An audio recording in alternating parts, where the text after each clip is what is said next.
We've got to come together. Wonderful. Welcome so much, everyone, to the Becoming Climate Educator session. We hope this song gave you a little boost as to what the session will be like later and charge you of energy for what's to come in the next 90 minutes. But just for those of you that are new, this is actually our 5th Becoming session under the Becoming series with Youth4Capacity. This webinar series essentially came about to showcase the different roles that youth can take as change makers in the climate action space, because youth can become educators, but then also negotiators and innovators and so many different things. So this is what we seek to highlight for the series. This time around, though, we are joined by the wonderful Lindsey Kirkland from the Climate Generation team, who will be guiding us through this journey on how to become climate educators. So if you're a teacher, a student, or a community leader, we hope this session essentially provides you the capacity and the tools to be able to learn how to essentially educate others in climate change and inspire and mobilize your own communities.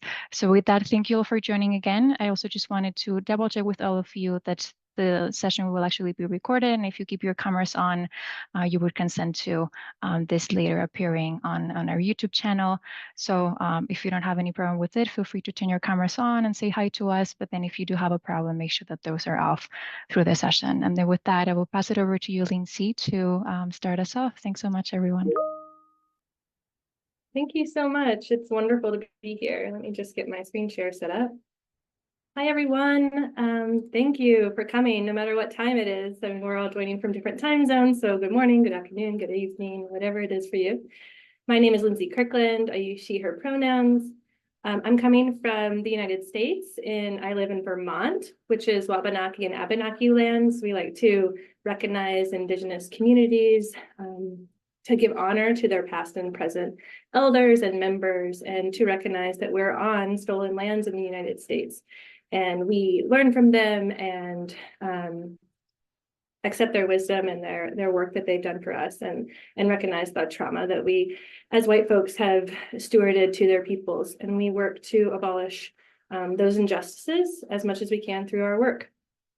Thanks. I'm the Climate Change Education Manager at Climate Generation. My role is to oversee professional learning opportunities for educators. So today I'm really excited to talk to you all about what does it mean to become a climate educator and how can we do that. My background is in environmental and conservation studies. I have a bachelor's of science, and I study pollination ecology, so how insects make crops. And partway through my career, I realized I didn't know how to talk about climate change, or science in a way that was meaningful for people. So I got a degree, a master's of education in science education, and I learned what's motivating for people, what feels inspiring, and how to communicate science in a way that's effective for helping folks feel empowered. And that's how I found myself at Climate Generation. So Climate Generation is based in the US as well, in a town called Minneapolis in Minnesota. Our mission is to empower individuals and their communities to engage in the solutions to climate change that are meaningful for their communities. We work with youth, educators, and community. Like I said, my role is to primarily work with educators, but we do have a youth program that serves local Minnesota-based youth through identifying action projects or specific campaigns that they want to take on in their community. And our staff help them envision what that is and get the resources they need to do the work. So if you want to figure out or learn more about that, you can go on our website. So for today, I'm sure you all received an agenda, but I might have changed it a little bit. And as I prepped, trying to be responsive to what the size of the group and making sure that we can get through everything. Here is our re-envisioned flow for today. We're going to spend a little bit of time getting grounded in education as climate action. A lot of times when we say the words climate action, people think of like mitigative and adaptive solutions to climate change, but we want to take that word back for education and recognize that education is a powerful solution for climate change. So we're going to talk about that a little bit. I'll introduce the toolkit, Becoming a Climate Change Educator Toolkit, which is a resource that Climate Generation authored a few years ago, and we've been using to help folks do some activities and prep to become educators. And we'll go through some very specific sections of that toolkit, understanding your personal connection, knowing the facts, and educating for climate literacy and action. And we'll do some practice and some activities. We will have one breakout session, be groups of 3 for 15 minutes. I hope you can feel comfortable enough to turn on your camera if you're in a space that you can do that. And also there'll be several throughout the session, several opportunities for you to engage in chat. So there'll be depending on where you are and how comfortable you are engaging in Zoom, I think there'll be an opportunity for you. Great. And I can't see everyone right now, which is okay, because I bet there's a lot of people here. But the first thing we're going to do is a closed-eyed reflection. So I recognize, and Climate Gen recognizes that everyone that we work with has experience and wisdom that they bring into our spaces, and we want to welcome that in. And one really great strategy that educators can use is to do a closed-eyed reflection. So this is the time for the participants to close your eyes, and we're going to envision something, and then I'm going to ask you to describe what you're envisioning in the chat. So you can close your eyes, you can turn off the video if you want. And I want you to envision in your mind's eye a climate change educator. This could be someone you've already met. Ideally, they would have been impactful for you in a positive way. And I want you to imagine and call attention to who they are, what they're wearing, maybe what their hair looks like, what they were talking about, what clothes they were wearing, maybe, what words they were saying, the feelings you had in response to the words they were saying.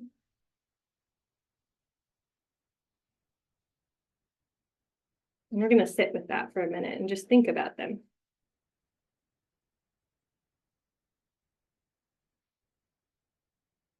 And then think about how you felt in response to what they were doing.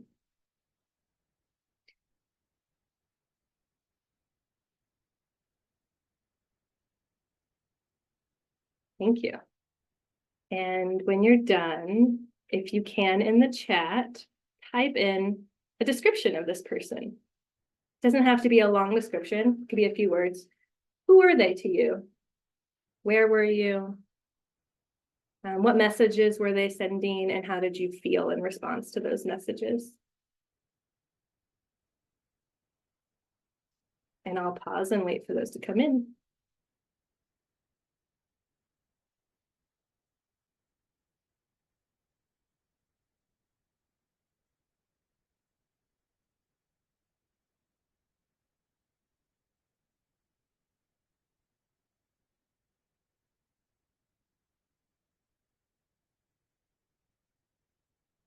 Great, some are coming in, and for the people who are watching the recording, I'll read as many as I can out, although we might have a lot of people, so I won't get to all of them. They inspired you to act. Christiana? I think some are still coming in.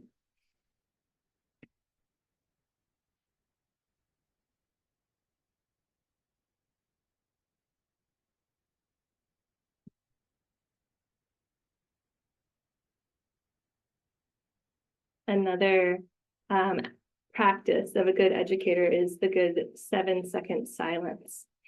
Being okay with sitting in silence and waiting for people to think. It's a practice. A professor I had at school who taught us to understand different climates around the world and diversity.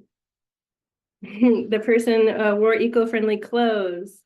They carried a reusable water bottle. Well, I'm seeing so far things that people said specifically or taught specifically, but also how they modeled their values and what they were teaching.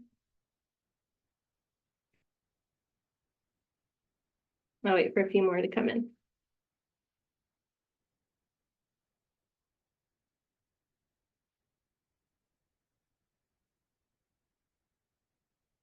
They empowered me to actively use my voice in climate action.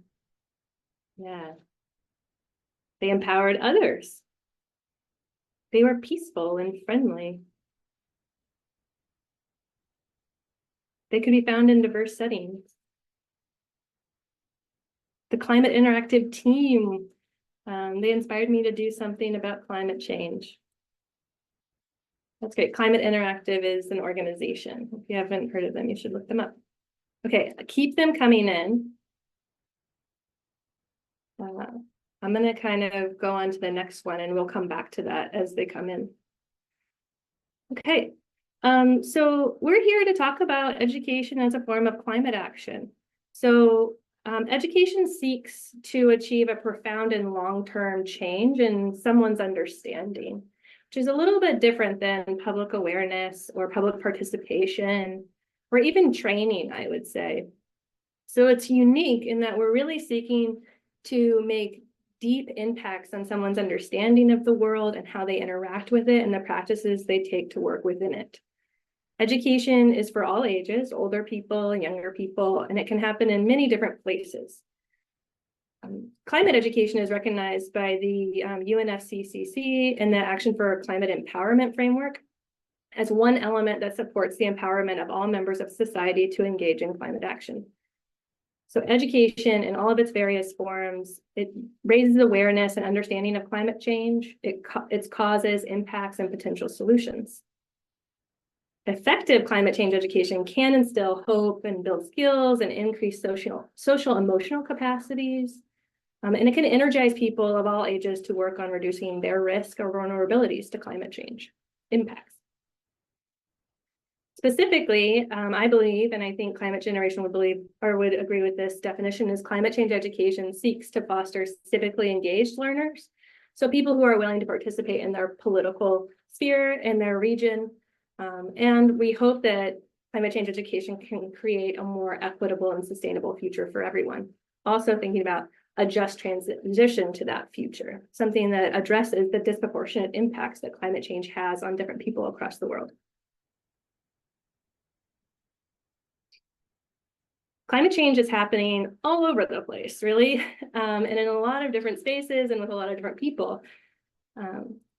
I would say here in the United States, and it might be different where you're from, climate change education happens in schools, it happens in outdoor learning environments, happens in libraries, in nonprofit organizations that have different missions, and in community centers. And climate change educators generally identify with a lot of different educational fields, including environmental education, education for sustainable development, community resilience education, you might have heard of that, or just climate change education in general. So there's a lot of people who might not identify with the words climate change educator, but they are doing climate change education. And that might be some of the people that you mentioned. So I want to go back to the chat. Another person said their climate change educator seemed to be very loving, radiating that love and care that they have for the environment and for people. Yeah, and we will maybe have the recording. Don't worry about that. So like we kind of mentioned, a lot of people are doing climate change education. They're coming from different contexts and they look and act very differently depending on why they're doing climate change education. So educators can be those who have traditionally served in that role, such as early childhood educators, elementary or secondary school teachers, museum and zoo educators, university faculty might be someone, or career and technical education teachers. But we also know that folks like volunteers or docents, youth leaders, leaders in civic clubs, community organizers, faith leaders, and government agency officials all do climate change education. And people in all of these roles facilitate learning opportunities or provide formal or informal opportunities for their audiences that foster the development of the capacities needed for effective climate action or climate justice action. And the people who find themselves in these roles need support to do this work. It's really important. There's actually a lot of research that can guide us in like what practices we want to use and how we want to show up in these spaces. And people who find themselves in the educator role need access to that information and they need support and training, which is sort of my job.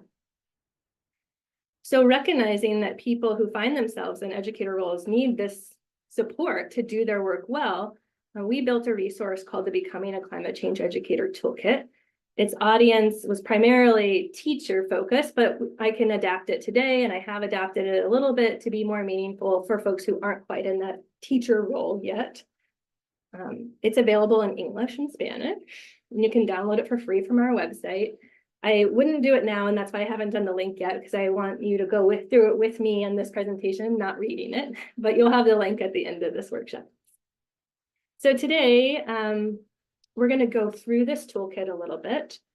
This toolkit outlines some key things environmental educators should know, but it also walks through a series of activities that educators or future educators or people who want to teach climate change, what they can do to prepare and reflect on their own practices for teaching climate change. I think what we're going to do today might surprise you a little bit. It is not a list of all the things you have to know to be a teacher, because that's not what being a good teacher is. If we go back to your chat, the people that had the most impact, or the things that were spoke about most, were the fact that folks were loving, they radiated care, they welcomed you in, they inspired and empowered you. And a lot of that's not about the facts that they're sharing or the knowledge that they're sharing. That's just who they are as a person and how they treated you and how they built trust with you. And so a lot of what we're going to talk about kind of revolves around that, the relationship building that someone can do to become an effective messenger of climate literacy. So if anyone has any questions, please put them in the chat and I can slow down a little bit or pause, but my hope is that we can start going into some of the parts of the toolkit now. I'll pause to see if anything comes in.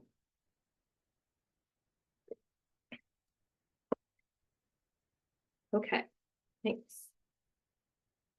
So ultimately, whether or not you choose to teach climate change, or whether or not you determine how you choose to teach climate change, and the extent to which, the depth to which you teach it, or what lens you take, is underpinned by your why. And at Climate Generation, we believe that your values impact how you frame your teaching of climate change. And the values that you have in your life can be intentionally harnessed to inform that work and to build deep connection with people that you're talking to. So if you're not familiar with this word values, a value can be defined as a person's principles or the way they act in their daily life. It's a judgment of what's important in their life. And we can use values words to start to connect to our purpose and then connect that to climate change. And this is the first activity in the Becoming a Climate Change Toolkit. We think it's a really wonderful way to help people ground in the personal connection they have to climate change, and then to also understand their humanness in the context of this global crisis. And it can build inspiration and empowerment towards building a sense of urgency and action. So the first activity we're going to do today is a values activity, and we're going to spend a little bit of time in personal reflection. You might benefit from having something to write with, or like opening an app on your phone to jot some notes down, or typing on your desktop in some way. But what we're going to do is we're going to spend 5 minutes thinking about a personal story or a personal experience we've had. And then we're going to look at and try to identify the values that are showing up in that story. And then we'll choose one value, and then I'll set you up for the next activity. So the first prompt is, how have you been experiencing or witnessing climate change lately? Love for you to think about a recent experience. Identify an aspect of that experience that resonated with you personally or made this moment meaningful to you. So an example in my life might be, in my family, I love to garden with my 2 kids. I have a 3-year-old and a 1-year-old. And this spring, and as many springs back in Vermont that I can remember, I haven't been here that long, has been absurdly warm, and the fall has been absurdly warm. And what's happened is it's extended our growing season, and which is wonderful in the sense of I get to spend more time outside with my children. And this is a personal experience I have with climate change. It can be connected back through science, that extra heat that we're experiencing, the extended growing season. And the value that shows up in that is like family values, my idea that I want to connect my children to the land and help them have a sense of a relationship with the land. That's kind of it. So let's, you can turn off your video if you want. Spend 5 minutes thinking about this. How have you been experiencing or witnessing climate change lately?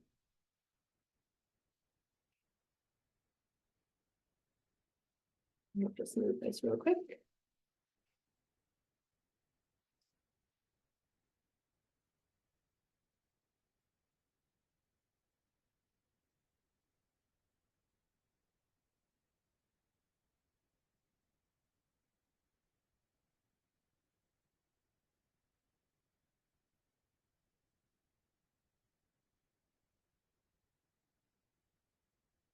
And once you've thought of your story, everyone's going to move at different rates with this, but once you've thought of your story and you started thinking, if you want to reflect on values that might show up, there's a handout that I have that's a list of values that you could see. Just as an idea, you might already know your values.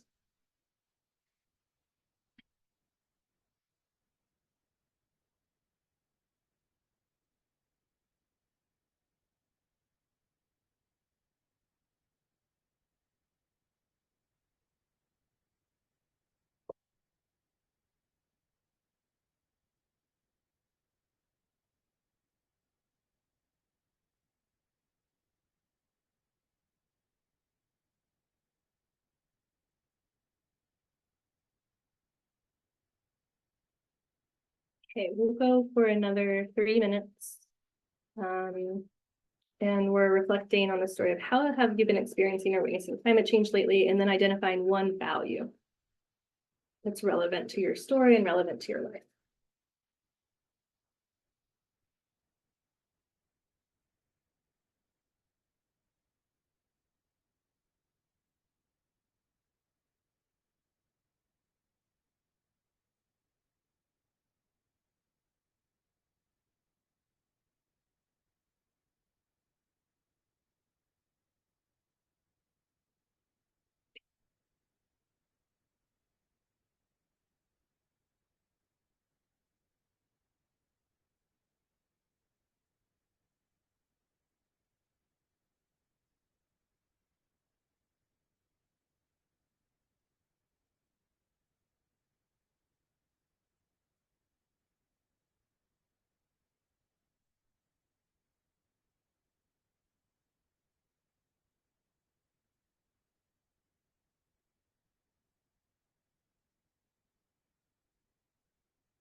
Okay, if you have, okay, if you're still working, if you have picked a value, I'd love for you to put it in the chat as not as a, just as a me, like, oh, we've got some values being chosen.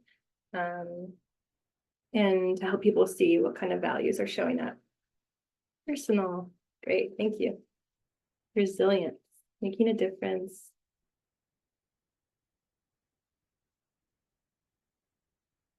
Curiosity, vulnerability. Muhammad is asking for an attendance form if someone wants to respond to that. Fun, hope, empathy. Yeah, these are great. Justice, vulnerability, curiosity. Wonderful. Okay. Accountability. These are great. Nervous. Yeah. Sometimes our values do show up as emotions too, right?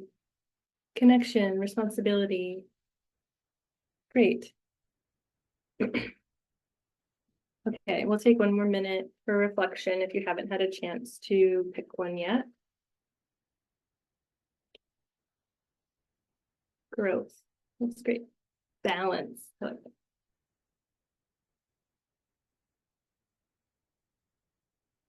Okay. So we're going to continue this and take it one step further, and we're going to go into breakout rooms. I don't think we should expect each person will share their personal story, because that's your story and you can keep it yours. What I'd love to do is to think about how the value that you picked is connected to climate change. And when you're in your group, I'd love for you to introduce yourselves and say hi. Like you're in the same space because you're interested in the similar things. So say hi. And then answer these two questions. How are the one values you identify threatened or harmed by climate change impacts?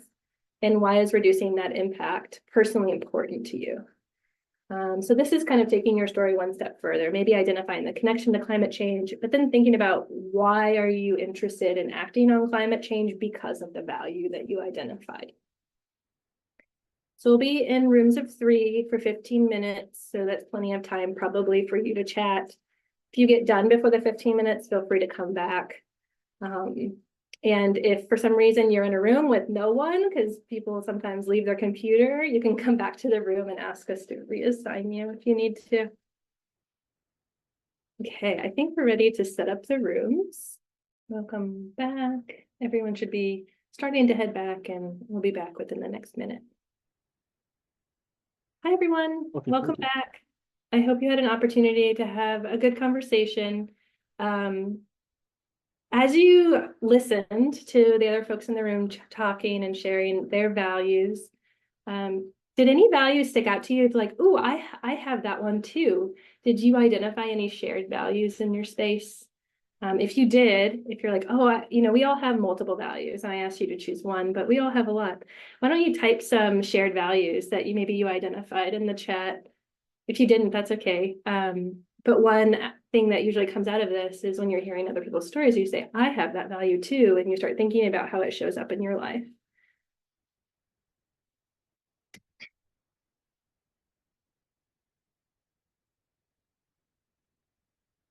Give it the good 7 seconds of silence, see if anything comes in the chat.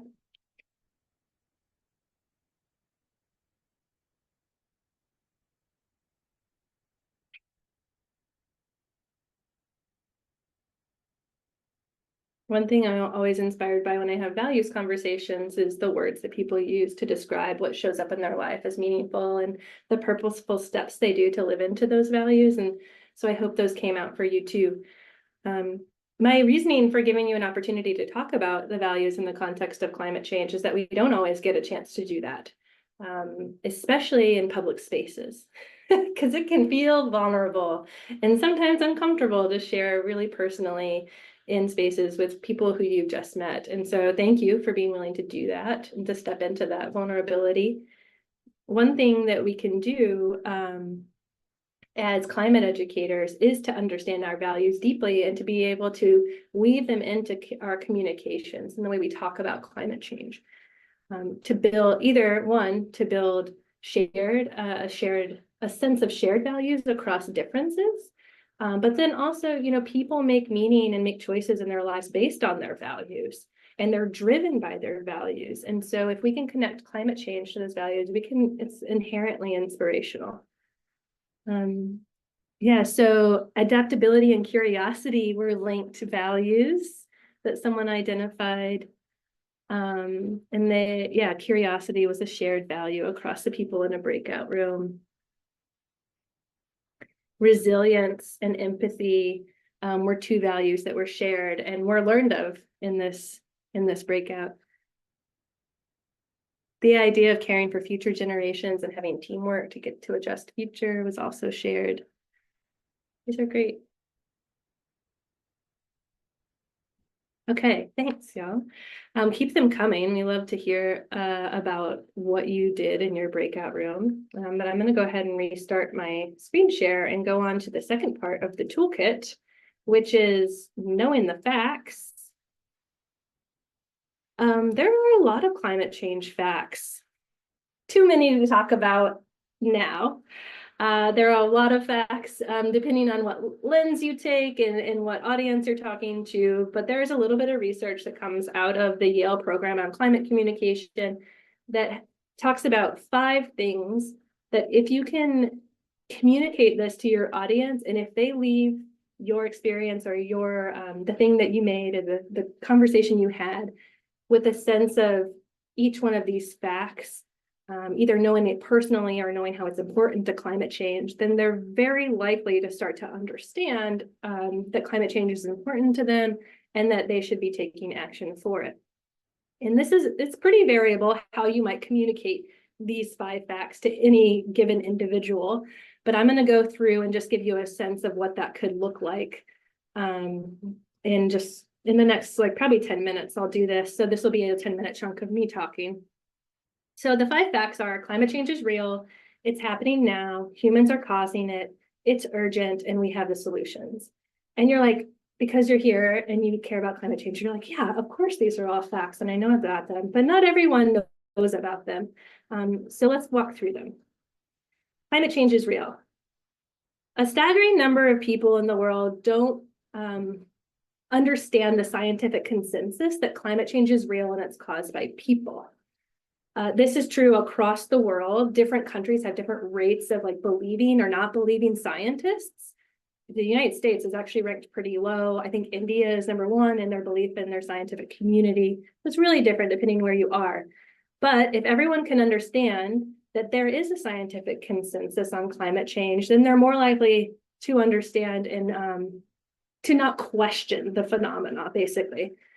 So there was a study that just looked at a bunch of different research studies that looked into the degree of consensus by scientists. So that means how many scientists agree. And so each one of these pie charts represent a different study that's happened between 2004 and 2021. And it ranges between 97 and 99% of scientists from a related field agree that climate change is human-induced and it is happening right now and having real impacts on us. So if you can communicate this to your audience in a way that's meaningful for them, wonderful. We also need to be communicating that it's happening now.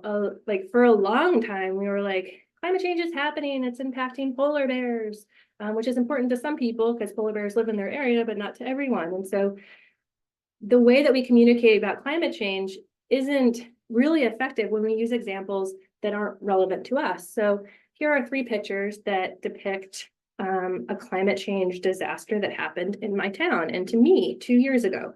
So in Barrie, Vermont, where I lived 2 summers ago, we experienced rainfall and flooding that the state hadn't seen in 100 years. And although this flooding that happened in our area is nothing compared to other countries that we've seen, but this was damaging, a multi-million-dollar or billion-dollar disaster in our community where FEMA came in and provided us federal emergency support. And this was the result of climate change. So what happens, as average temperature rises, there's warmer air. Warmer air holds more water vapor, and more water vapor just means more rain. And we got so much rain that our water table and the ground was saturated, and there was nowhere for the water to go because we live in a place that's full of rivers and mountains, and all the cities are like on the river edge. And so the rivers rose and the water came down the mountains and it flooded a bunch of towns. And what it meant was everyone in my town and then 17 districts around us were under a boil water advisory where we didn't have healthy water. So we had to boil it, basically cook it before we could have it. We were boiling water to make like macaroni and cheese for our kids, like more so than we would otherwise. And my son's caregiver wasn't able to make it to our house because the roads had been washed out for like a week. Several of the neighbors were ripping out flooring and drywall, and we just saw this flood and disaster wreaking havoc on our neighborhood. And I've heard so many stories like this from so many people around the country, our country, and around the world. And it's real. It's happening now, and it's impacting people day to day, and it's costing governments a lot of money. And I was just looking up some statistics from an organization called Climate Central. And there was one that stuck out to me that 1 in 4 people in the world experience back-to-back climate change driven heat from June, July, and August, just like extremely unusual warm temperatures, like 3 times more likely to have that because of climate change. So it's like 1 in 4 people are experiencing climate-driven heat, which is just absurd. So this is not an isolated event, obviously. And I'm sure you all might have your own stories. So if we can help people understand that connection to climate change, whether something that's happened to them or something that's happened in a community nearby, or at least in a region close to them, they can start to understand the urgency. Thanks. Okay, the other thing we need to communicate is that climate change is human caused. And I chose these 2 graphics, which I'll explain in just a minute, but it's very easy for people to disconnect from climate change and like their influence on it, and for a lot of reasons. One, it's an environmental phenomena that expands over a long time, and it's really hard to conceptualize because it's so big and so encompassing. The other thing is we know it's a systemic issue. It's not caused by individual choices. It's caused by the systems we put in place to make our lives run, like relying on oil and fossil fuels. And all of those things have been great, like the innovations from oil and gas that we've had that have driven like humans' innovation have been good in some cases, but they've come at a huge cost. And so it's hard to like hold on to both of that, like success and then the downfalls of that. And so people tend to shy away from it or tend to feel called out, you know, especially if someone here, if they're in the oil and gas industry and they like make their livelihood from that and you're blaming the oil and gas industry, they feel called out. So this idea that we want to have humans feel responsible, it's tricky. But I think the most effective things we can say are, you know, what we see over millennia through ice core samples and through current day sampling of carbon in the atmosphere is like what humans, based on the industry that we've created and the way we use fossil fuels, have caused a rise in carbon emissions. And no one can really refute that. And that's what this graph here, this black graph from NASA is showing. All the yellow is ice core samples. And then you get to the end and there's this big spike where we see carbon dioxide increasing. So like the Earth with humans on it is experiencing more carbon dioxide emissions. Pretty basic. And that comes from our use of fossil fuels. We also know that humans aren't causing it equally, right? There are some countries in the world where their industry and the way that they live are putting more carbon dioxide or greenhouse gases into the atmosphere. And we need to recognize that. And we need to say, what can we do in those places to change those systems? How can they take more responsibility financially and I guess people capacity wise to make those changes. So we have to be kind of cautious about how we communicate about this. But when we can get to the point of where people understand, like I have responsibility for making choices and changes in my life or advocating for changes at a systems level, then we start to get to a point where like people can feel empowered by that. Okay. And the last thing we want to communicate is that it's urgent. This one can also be really tricky because urgency can be scary. Like saying lots of people are dying or lots of people are becoming climate refugees. It's real, but it's scary and it feels debilitating to some people and it can turn folks off. So we want to balance this message of urgency with a sense of like empowerment and solutions, which I'll get to next. I forgot I had one more. But when we communicate about it's urgent, we want to find messages that resonate with people. So this one might not resonate with you, but this one feels motivating for me. Is like in 2050, there's an expected 216 million people across the world will be on the move, this says, but in large part due to climate change. So basically they will either be moving internally within their country because their home isn't safe anymore, or they'll be forced to like move across countries because their country isn't safe anymore. In science, the science is really hard to tease out. Is this climate change or is this something else that's causing the moving? But we can attribute a large part of that to climate change. And there's a lot of research on this that I'm not an expert on. So yeah, I urge you to dig into that a little bit more. But the other thing that's really motivating for me to understand is like my role in the geopolitical like landscape of the world, is like I live in the United States, and although I feel vulnerable to climate change because of my direct experience with flooding in my town, I know I'm not in a country that's considered the most vulnerable to climate change. And so we can understand different countries across the world are vulnerable to climate change. So we need to be thinking, we can think regionally and locally, but we also want to keep that in perspective of we want to be acting to solve climate change because of people who are outside our community who are more vulnerable. And finally, the last thing that I want to communicate in my little presentation is that we have the solutions, and it's really important to have this messaging because, like I talked about, the idea that we're responsible and that it's urgent can be scary for people. It can make them feel vulnerable. It can make them feel powerless, right? Because we're trying to tackle this global issue. So if we can simultaneously communicate, like we already have the solutions, they might not be doing everything we want, but we know what they are. We just need to figure out how to get there, how to generate community action to build solutions for our communities, how to build resilience. And if we can do that and speak to solutions in a really dynamic way, like it's not always about electric cars. What other things can we do, you know, that are meaningful and locally relevant and like are available to everyone? If we can talk about those things and get some buy-in and have people talking about what they see in their community and who's already doing the work, we can inspire folks to start thinking less about the scariness and more about, ooh, I'm seeing like tangible things I can step into and that I can contribute to. And I just wanted to throw in these two definitions for you, adaptation and mitigation. You might not be familiar with them, but climate solutions can fall into two categories or can be both of these things. Adaptation is just a variety of actions that people can do to reduce or adapt. I guess I would say to adapt to the adverse impacts that arise from climate change. So it's the way we change how we live to be more resilient. And then mitigation are the actions or changes in the way we work in our industry and our daily choices that reduce the amount of greenhouse gases we're putting in the atmosphere. So you might be choosing to use a different type of fuel or energy source over oil and gas. So solutions are dynamic.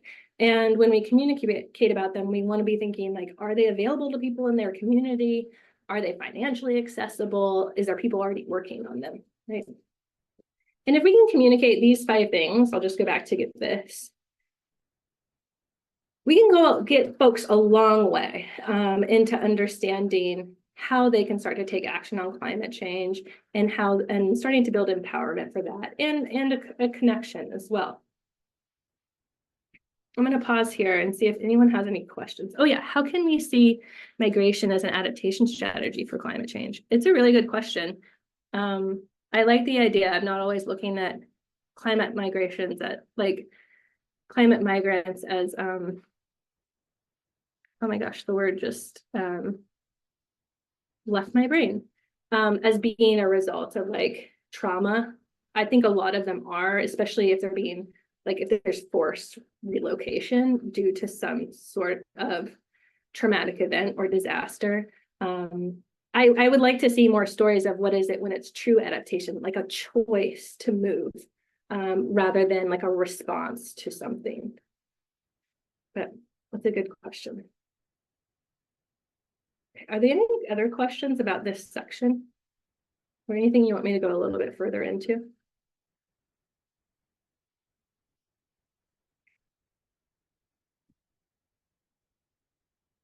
Cool. We're going to take a bit of a stretch break. So we have 30 minutes left, and we're going to start talking about educating for climate change literacy and action, like the specific things that I'm going to pull out of everything we just talked about. Like, what are the specific things you need to do to be an effective educator, in our opinion? So why don't we take like a 5-minute break? You can stretch, do a bio break, and then come back, and we'll go through that last section.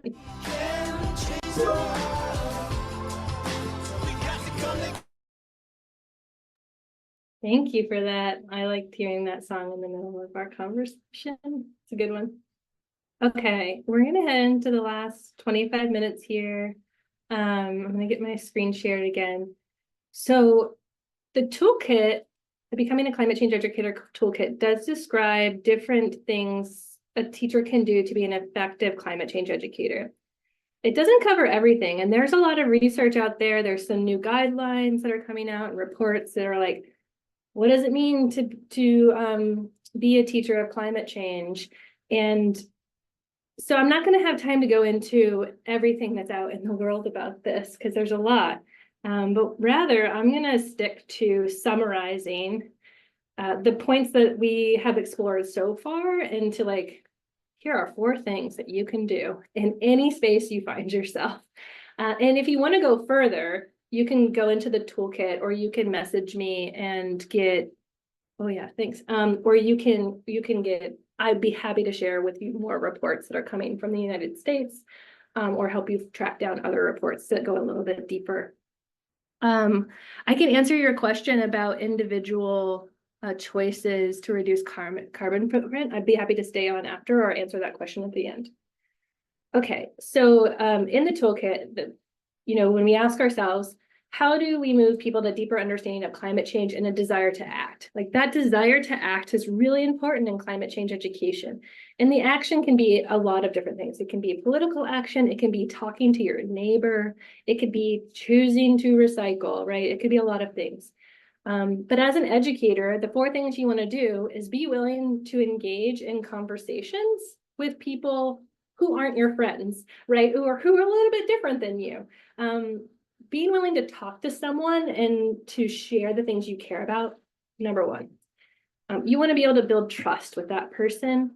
You also want to be able to hold space for processing emotions together. Emotions can be a real limitation for people as they think about and choose or not choose to engage in climate change work. And you want to educate beyond doom and gloom. This is a phrase that's like beyond the scariness. You want to recognize the scariness, but you want to get past it too together. So these are the things, we've already kind of talked about these, but now we're going to do a bit of a reflection and get some stories from you, hopefully, and I'll give some more real examples of how this works. The first thing, though, that we all need to recognize, this is a major phenomenon in the United States, and this is, I actually did some research, this is true all over the world, is that if you ask someone, like, do you believe in climate change and do you think it's a serious problem? An individual will say yes. If you say, does your neighbor believe in climate change and do they think it's a serious problem? Oftentimes they will say no. And the idea that that an individual person thinks that the people around them don't care about climate change as much as they do is a flawed idea. It is a perception that we have across the world. And it's an issue because if we don't think other people care about climate change as much as we do, we're less likely to invite them to do the work with us. We're less likely to talk about it because we don't think that they'll be like in agreement with us if we bring it up, and we're scared of that as people generally. And so one thing I want to do is like kind of strike that idea. When we look at this map that I have up on the screen, the countries where there is information about this report that over, gosh, 70 to 80 to 90%, 100% of people believe in climate change and they think it's a serious threat to the people in their communities. So most likely, if you approach someone on the street, they're going to believe in climate change, which is awesome to know. It should be relieving a little bit, at least in the US it is for me. And they actually think it's threatening to them or their community or their future children or their children's children, right?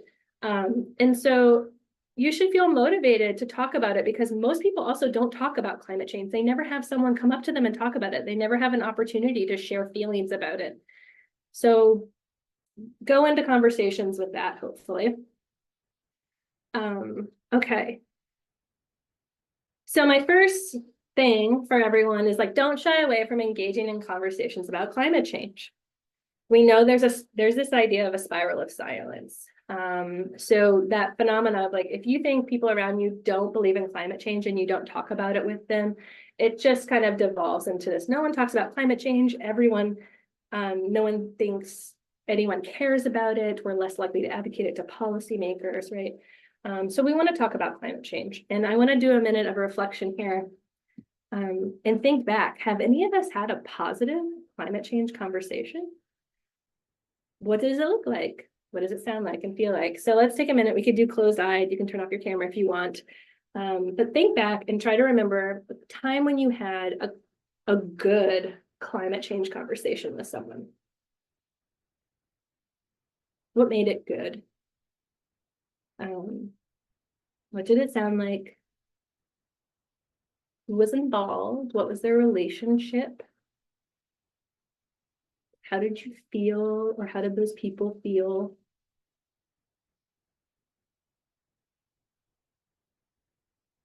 And we're going to think about this for a minute, and then we're going to share in the chat.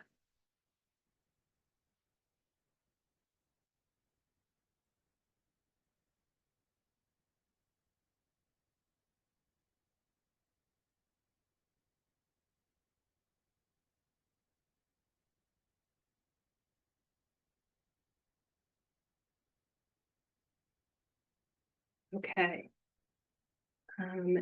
Take a minute to type in the chat a description of what this good climate change conversation was like. And I'm going to respond to Meg's comment of some people actually in my community don't believe in climate change. That's true for all of us, Meg. When we look at data, these are like averages and statistics, and they don't capture individual experiences. It's a summary.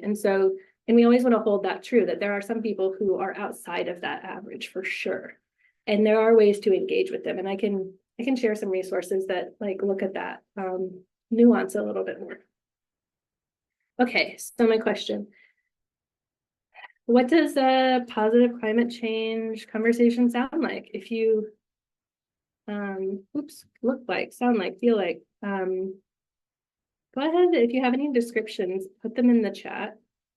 I'll talk about one that I had this weekend. I went to a local farm that's open to the public, took my kids there, and I was wearing my Talk Climate t-shirt. It had like our logo, Talk Climate and Climate Generation, and someone stopped me and said, "What's Talk Climate?" And I was like, oh man. Even though I work in climate change, I always get nervous when some random person asks me about climate change. And I told them who I work for and what I do and about the program, and they're like, oh, that's so cool. I had a startup 5 years ago that created a game for climate change, and they told me all about that. And it was just like a moment of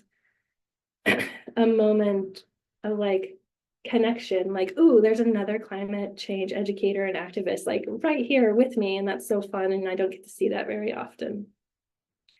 And I think the positive aspects of that was like that person led with curiosity. They asked me about something that I was wearing.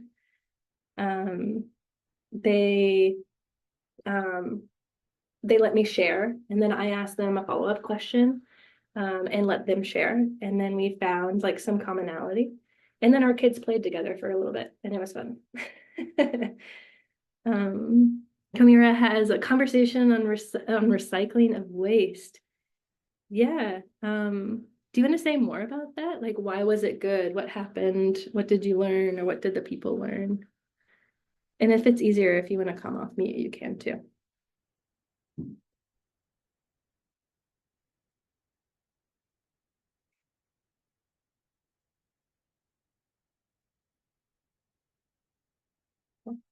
I'm going to keep going, but if people want to add to the chat, go for it.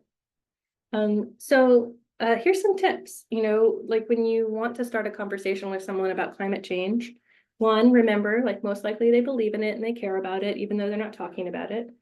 But don't be afraid to just like spark a conversation, you know, ask a curious question. You know, maybe ask them like, man, the weather's been really wild lately.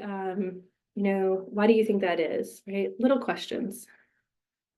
And when they're sharing their stories, or when they're responding to your questions, like listen for things. Don't, you know, a lot of times we're like, a lot of people have misconceptions about climate change. They don't understand. We don't really want to listen for those in the first conversation. We want to listen for places where we agree, where we have shared values with them, you know, and we want to, because we want to build connection. So we also want to ask questions, like ask follow-up questions like, oh, that's really cool, a cool story. Why did that happen? Who did it impact? What's happening with it today, right? Ask questions. We want to figure out, give them an opportunity to share about their values or like, or about the priorities that they have in their life. And when we can do this and we can get them talking to us and asking questions, we can discover our shared values with them. And that can be a really powerful motivator for just building connection. Okay, I see other people. Oh yeah, following up on this, talking about recycling waste. Oh, nice. Okay. So using, like posting on LinkedIn where we use plastic bottles to make a waste bin and highlighting that project, and then people commented on it, which was awesome. We encourage people to plant trees. We talked about sustainable development. Awesome. I'm interested to know, you know, as people reflect on these stories of like what made it a success. You know, was it like with a conversation with your sister or with your brother or with your friend, someone you had a relationship, or how did you build your relationship with that person? What shared values did you have? Those are all important things to think about, because the next thing that we do in these conversations is we're really seeking to build trust. Trust is the foundation for society to function, really. If we can't trust the people in our community to understand our values and to help us live into them, or even the systems in our community, to if we can't trust them to help us live into our values on a daily life, it can be really hard to live into them. So our next, oh yeah, these are all great. Okay. A positive, I'm going to read some of them. A positive climate conversation can involve a willingness to take action. While it reflects ethical values, it can sometimes feel overwhelming. Yes, yeah, for sure. And that's going to get to our next point, Andrea, where we're going to talk about emotions. A conversation on starting oh my gosh. Okay. Yeah. We had a conversation on starting a conversation on climate change right from our household and mentoring those we live with. That's wonderful. Talk about working with the people who are closest to you, like right in your house. Cool. Okay. These are great. So let's talk about trust. This is outside. Let's think about outside of the context of climate change for just a minute. So if we think back to a time when we built trust with someone, sometimes we just have inherent trust, like we trust the people who cared for us, right? A lot of times. But what about the people who you maybe had to build trust with? Let's think back to a time when we had to work to build trust and what we might have done. How did that person respond and what was possible because of the trust? And this can be a little bit harder to think about because oftentimes we don't know that people don't trust us. Or it's not obvious. So let's think for just a minute.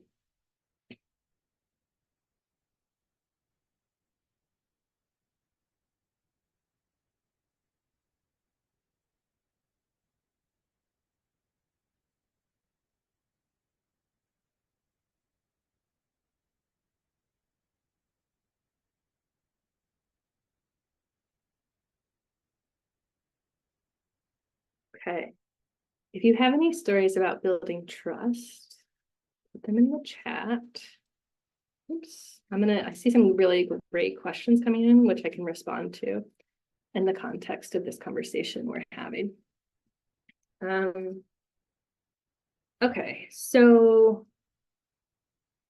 let me think about a story for building trust. So oftentimes we think about building trust, you know, from an organization perspective or from an individual perspective. And one time in my job as a pollination ecologist, we had to ask farmers to allow us on their property to look at their plants that are like their income, right? And so I was working in Australia and we wanted to study mangoes, and I needed access. I wanted access. My organization, my university wanted access to this farm, and they're like, go out and talk to this farmer in rural Australia and get access to the farm. And I'm like, oh my gosh, I'm like I just moved to the country 2 months ago. I'm from the States. They're gonna know I'm not Australian. Like, I'm like, how do I do this? And so in rural Australia, I went out and I just like spent the day with this farmer asking a bunch of curious questions about their farm and how does it work, and telling them about my family's farm in Iowa in the United States, and like just being with them, and learning about their life, and making sure that they understood that I valued them and their work and their land and their business was really valuable to them. Yeah, so I see other people saying conversing with them, empathizing with them. Yeah, great. Okay, so in the context of Amira's question of like, people in my community know about the problem, but they don't seem to care about what might happen or what the consequences could be. What can I do about it? That's real. And some people really don't care, but then a lot of people do care, but we maybe just haven't found that, maybe they haven't identified the connection to their life like we did. You know, we understood our values and thought about climate change in that context and how can we help us live into our values. Also, maybe you haven't developed the trust that you need for them to share their story with you. A lot of times we're like, we hear people say like, I don't believe in climate change, but then when you don't ask them any follow-up questions because you're like, well, then I don't want to talk to you. It can be really hard to know like their real feelings. So sometimes we have to kind of push past that initial, like, I don't want to talk about this, a little bit. And that's where building trust comes in.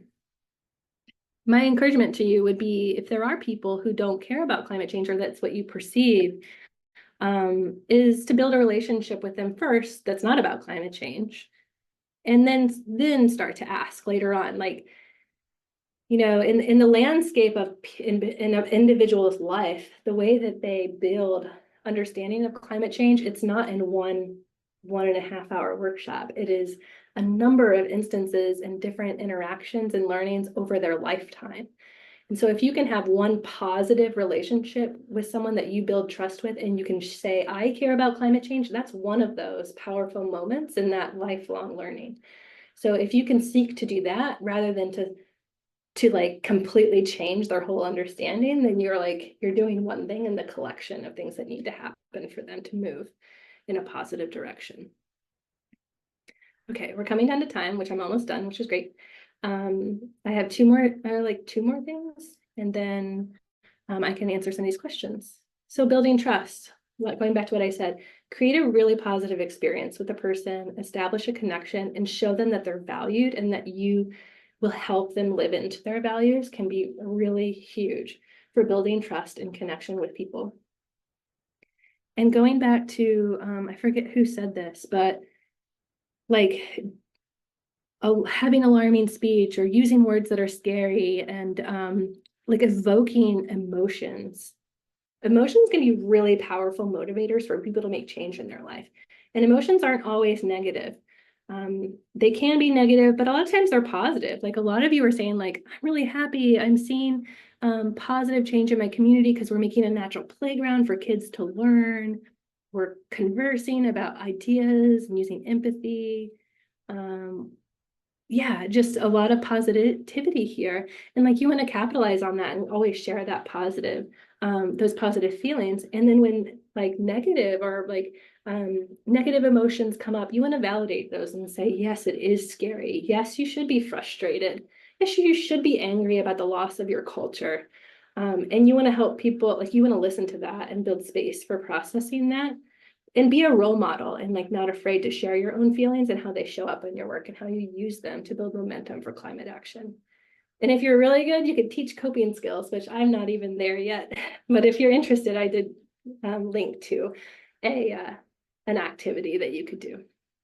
Okay. Last thing here that we won't get into, but this goes back to the solutions part of this and like the facts. You want to teach about solutions and ways to get involved in what's already happening in your local context. So people really feel hopeful and empowered and can like process their anxiety through action. And if you can make it action that's like really tied closely to like your house, like that one person building action for their roommates, if you can connect it back to your local community, to your state, right? These places that, you know, are small enough to be meaningful to people in people's lives, then you can, you know, build hope, build inspiration and empowerment towards action easier than if you're like, let's solve this global crisis together. So my advice to you would be to explore the local impacts and solutions if you don't know about them. Learn about your local organizations working on climate change and like share their story with people. Did you know so-and-so's doing this? They installed this many solar arrays, those types of things.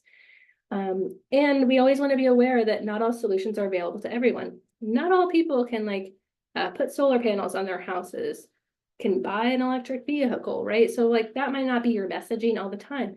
You want to know what's important for the people that you just built trust with and built a connection with, and you want to speak to the solutions that might be available to them or interesting to them. Okay, I'm going to read through some of these, but here's a summary of what we just said. So like to become a climate change educator, here's the foundation things. Understand your why, know the facts, talk to people, listen to understand, and build trust with your audience. And once you can do all of that, you're going to be a long way to making a really meaningful impact in someone's life. And I have left some resources here if you want to go a little bit deeper. There's a link to the toolkit. There's some other research-based articles. And then, you know, just a plug for Climate Generation's work. We have a resource library where you can download things for free. And we are going to COP, the Conference of Parties in Azerbaijan this year. So, and we do like an e-news. So if you wanted to follow along with us, you can subscribe to that and listen in. Yeah, any questions come in that people want to raise up as like I didn't answer?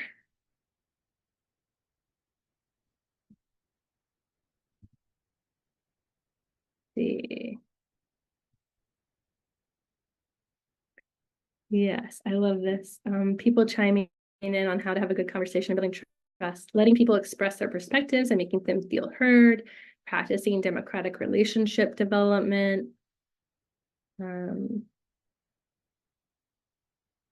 Oh, I love this one. I was talking to community members from a village that had a meeting, and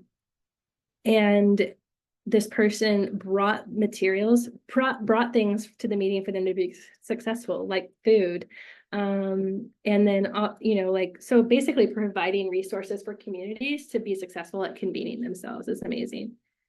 Oh yeah, thank you. How can individuals reduce their carbon footprint in their daily life? Okay, there's this resource. You might not have ever heard of it, or maybe you have, but it's called Project Drawdown Solutions. And it does go through a list of solutions and their relative impact. I can share it here. It's not all individual based, but some of them are. So I'll share that. You know, I really appreciate your willingness to take action and change behaviors in your daily life to solve climate change. It is important for us to feel hopeful and to feel meaning like we're doing something daily. But we also want to be cautious because it's not an individual's job to solve climate change. So we got to be careful about how much pressure we're putting on ourselves. But I can maybe follow up with you and talk about how do we make choices about what we can do in our everyday life. Because it's a little bit different for everyone. Sometimes people have capacity to do drawdown or to do recycling, but other times like your city or your country doesn't offer recycling, right? So it can be really hard. I guess my one-liner would be to think about looking at the project drawdown solutions and then thinking, how can I apply this to my life? And then what does my city or my region have available to me to engage in? And how can I support that? And I think that would be my suggestion. Awesome. Thanks, Belinda. I'm glad this was helpful for you all. We're a little bit over time, but I'm happy to stay a few minutes, but we could also say goodbye to everyone.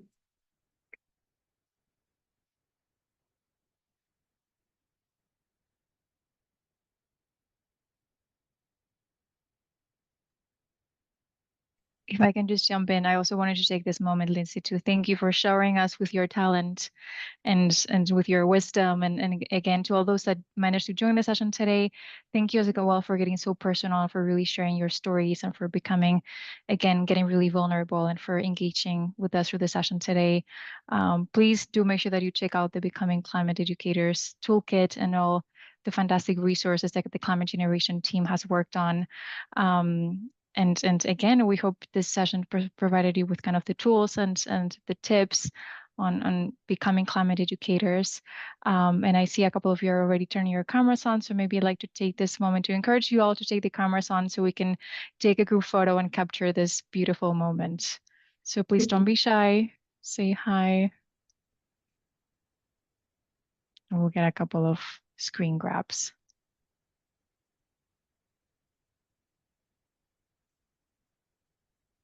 Great. Hi, everyone. Thank you.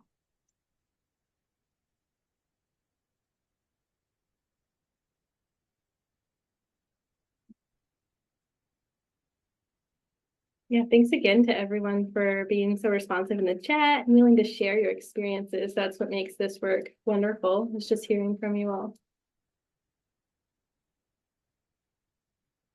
Thank you so much, everyone. We'll also have other Becoming sessions coming up, so make sure you stay tuned to those. But again, thank you all for joining, and thank you so much, Lindsey, for carrying us through this session, for your time with us. Thank you. Take care. Thank you all.